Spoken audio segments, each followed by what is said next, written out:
Sa makalawang flight ko papuntang Hong Kong. Pero ngayon pa lang, paluwas na ako ng Maynila. Bukas kasi kailangan kong mag-pregnancy test at swipe test. Tsaka i-pick up yung mga document ko sa agency. 7 oras na din aabutin ng aking biyahe. Mag-isa ko ngayon papunta. Hindi ko sinama ang pamilya ko. Sumakay lang ako ng bus. Sinisip ko kasi magastos pa kung hahatid pa nila ako. Tsaka wala kaming masyadong pera ngayon.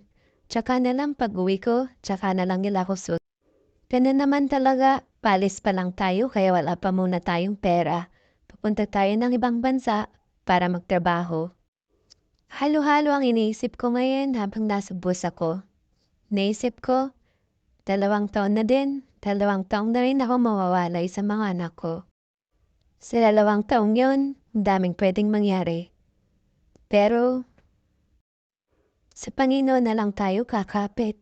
Kasi wala namang ibang tutulong sa atin at gagabay sa atin, kundi siya lang.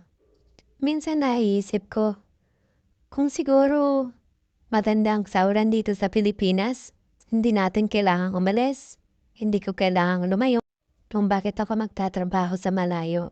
May kinikita naman ako dito sa Pilipinas, pero hindi yan sapat para sa kanila. Lalong-lalo na, 2 taon na lang, papasok na sa high school yung panganay ko.